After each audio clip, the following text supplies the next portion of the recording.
থেকে হবে আমরা কোথায় পয়সা খরচ করে তাকে টাকা ছাড়া মানুষ নাই সেটা হ্যাঁ কিসের আলেম তারা আপনি এভাবে কথা বলেন কেন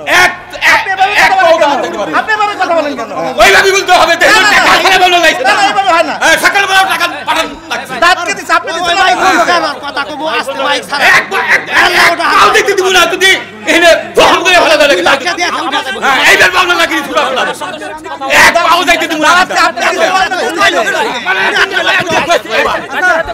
মনে না কম দেয়া যায় আমি দেখব দাঁড়ান না একটু দিতে হন কেন একটু থামে আমরা ডাক্তার শফিকুর রহমান হাফিজাহুল্লাহ উনি ঘোষণা দিয়েছে বাংলাদেশে 296 জন অলরেডি প্রার্থী উনি ঘোষণা দিয়ে ফেলেছে আর 4 জন বাকি আছে যদি এই মানুষগুলো নির্বাচিত হতে পারে 100 টাকা দিয়ে যদি তারা নির্বাচিত হয় 5 বছর পরে ওই 100 টাকাই থাকবে 1 টাকা বাড়বে না আপনি জিজ্ঞাসা করেন আমাকে বলেছে কিনা আমার যেদিন ঘোষণা হয় জানিয়েছে যে কয় টাকা নিয়ে এমপি হবে এমপি 5 বছর থাকার পরে ওই 1 টাকাও বাড়বে না বাড়লে খবর আছে আপনি বাংলাদেশে 73টার উপরে দল আছে 49টা শুধু নিবন্ধিত শেষে আমাদের নিবন্ধন ফিরিয়ে দিয়ে 50টা হয়েছে যতগুলো নিবন্ধিত দল আমি চ্যালেঞ্জ দিলাম যদি ঘোষণা দিতে পারে যে আমার দল থেকেও যদি কেউ এমপি হয় মন্ত্রী হয় 5 বছরে তার 1 টাকা বাড়বে না আরো কমে যাবে আমার মনে হয় কোন দল থেকে এমপি দাঁড়াবে না রাজনৈতিক দল কতগুলো এখন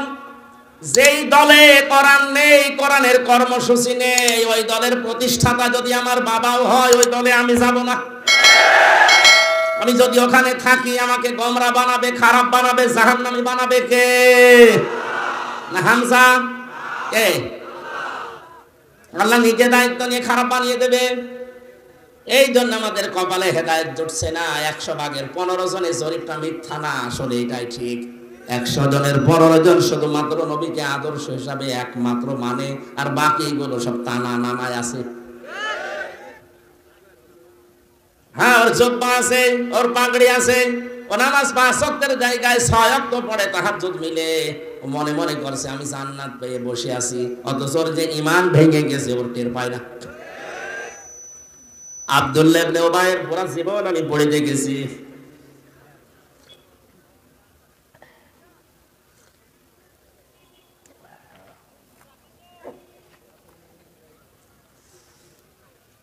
লোকটার পুরো জীবন আমি পড়তে যে আমার চোখে শুধু একটা ভুল ধরা পড়েছিল ওর নামাজ রোজা দাড়ি টুপি পাগড়ি দস্তরখানা বিছিয়ে খাবার খাওয়া খাবারের পরে মিষ্টি খাওয়া নবীজির পেছনে নামাজ পড়া সব পেয়েছি শুধু এক জায়গায় নবীকে মানতো না রাজনৈতিক জীবনে বিশ্ব নবীকে বাদ দিয়েও মেনে নিয়েছিল আবু জেহেলকে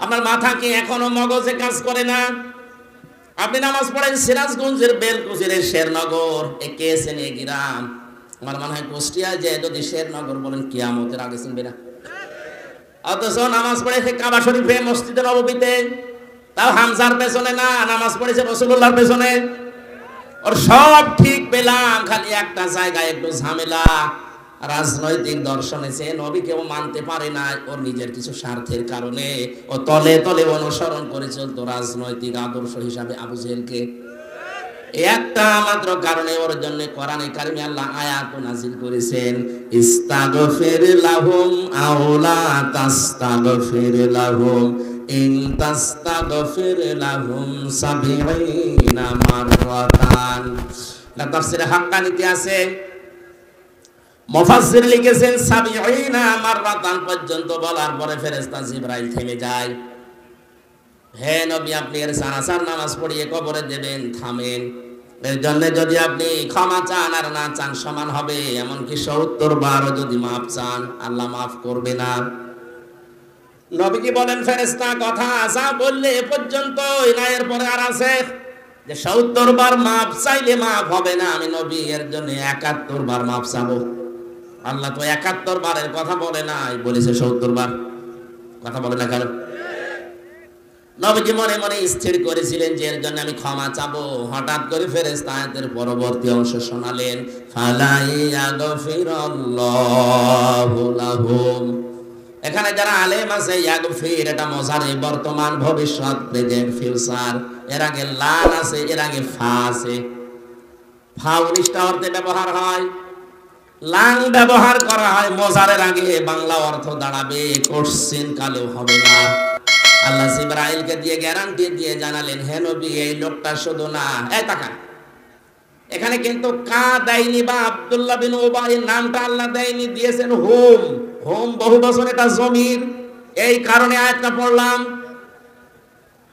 আল্লাহ পাক বলেন, হে নবী এর জন্য ৭১ বার না, শুধু এ না, এর মতো চরিত্র কিয়ামত পর্যন্ত যারা অর্জন করবে। আল্লাহ রাব্বুল আলামিন এই আয়াতগুলোর মূল বক্তব্য হিসেবে জানিয়েছেন সতর্কতা।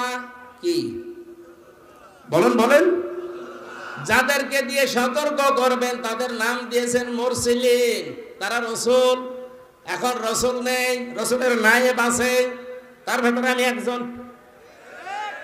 কি আমি মিথ্যা কথা বলছি? আর যাই থাক ভাঙ্গা চড়া হিসাবে আমার নামের আগে অন্তত আলেম লেখা আছে। আর নবী যে জানিয়েছেন আল উলামা ওয়ারাসাতুল আম্বিয়া, যারা আলেম তারা আমি নবীর নায়েব ওয়ারিস। জোরে বলেন সুবহানাল্লাহ।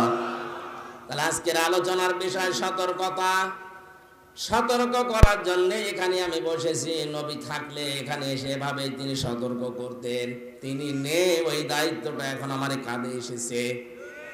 সূরা দোখান, দোখান শব্দের শাব্দিক অর্থ হচ্ছে ধোঁয়া। কি বললাম? আরো জোরে বলেন। কিয়ামতের আগে একটা ধোঁয়া আল্লাহ পাঠাবেন, তামাম দুনিয়া অন্ধকার হয়ে যাবে। জাহান্নামের ভেতরে একটা জায়গা আছে যেখান থেকে ধোঁয়া উৎপন্ন হয়, গারামা বলা হয়।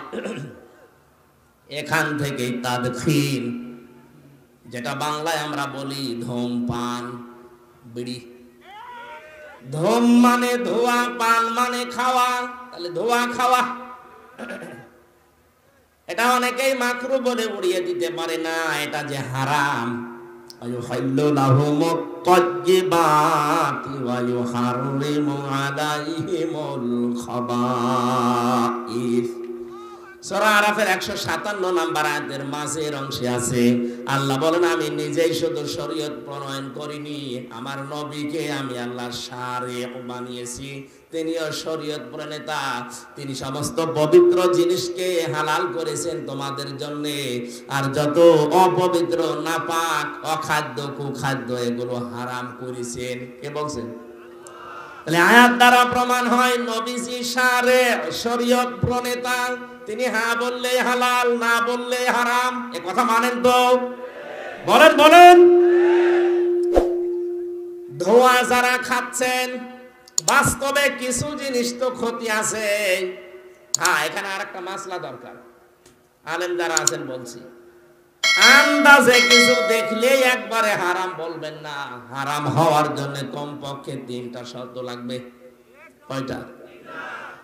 3টা শর্ত না পেলে আন্দাজে যা তা হারাম বলা না। আপনি হারাম বলে যদি পুষিয়ে দিতে না পারেন, সেটা আপনি নিজে হারাম হয়ে যাবেন। এই যে অনেককে কাফের বলে ফতোয়া দেওয়া হয়, যদি লোকটা কাফের প্রমাণ করা না যায়, নিজে কিন্তু কাফের হয়ে মরার সম্ভাবনা বেশি। কোন নেককার, কোন মুহসিনা, কোন নিরপরাধ, অজ্ঞাত এরকম কোন মহিলা যে বিষয়ে জানে না, তার উপরে যদি কেউ জেনার তহমত দেয়, ব্যভিচারের আঘাত হানেছে, ব্যভিচারিয়ে জেনা করেছে, ওই মহিলা যদি সত্যি ওই কাজ না করে থাকে, আর আপনি যদি 4 জন সাক্ষী জোগাড় করতে না পারেন, তাহলে আপনার শাস্তি দুনিয়ায় 2টা, আর মরণের পরে যা হবে এটা আল্লাহ জানে।